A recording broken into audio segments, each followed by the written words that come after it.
እንዴት አንዲት ሴት ልጇን ከፎቅ ላይ ለመወርወር ትሞክራለች? ከዚያም ተጎጂ መስላ ባሏ እንዲረዳት ትጠይቃለች። ምንም ሳያቅማማ ባሏ ልጁን ለማዳን ይሞክራል። ልጁን እንዳዳነ ባላንሱን ስቶ ይወድቃል። ሚስቱ ይህንን ስታይ ደስተኛ ትሆናለች።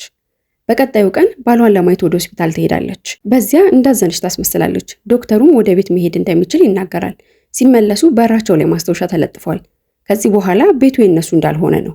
ሚስቱ ተናዳ እሱ ላይ መጮህ ትጀምራለች። እሱም እኔ ምን አጠፋው ይላታል። ከዚያም ወደ ሌላ ከተማ ሄደው እንዲኖሩ ይጠይቃታል።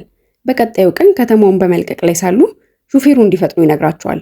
ሚስቱ ራስ ወዳድ ስለሆነች ልጁን ለአባቱ ታስታቅፋለች።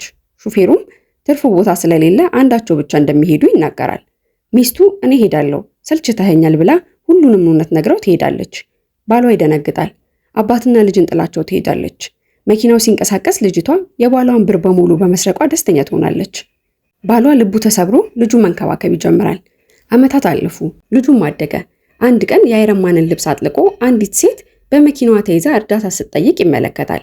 ወደ መኪናው ሮጦ በመግባት ያቆመዋል፣ ያድናታል። ልጅቷ ተደስታ ማን እንዳሳደገው ትጠይቃለች። እሱም ወደ አባቱ ይወስዳታል። ለአባቱ ልጅ በጣም ጥሩ ልጅ ነው ትለዋለች። አባቱም ይኮራል። ልጅቷ ዶክተር ስለነበረች ልትረዳው ትሞክራለች። አባቱን ወደ ሆስፒታል ወስዳ ኤክሰርሳይዝ ታሰራዋለች። ቀስ በቀስ አካሉ መንቀሳቀስ ይጀምራል። በእግሩ ለመሄድ ሲሞክር እንደ ድንገት ይወድቅባታል። በዚያው ይዋደዳሉ። አሁን ጓደኞች ሆነው አብረው መስራት ጀምረዋል። ታሪኩን ከወደዳችሁት ቪዲዮውን ላይክ ማድረግና ቻናላችንን ሰብስክራይብ ማድረግ አይርሱ። ይመቻችሁ።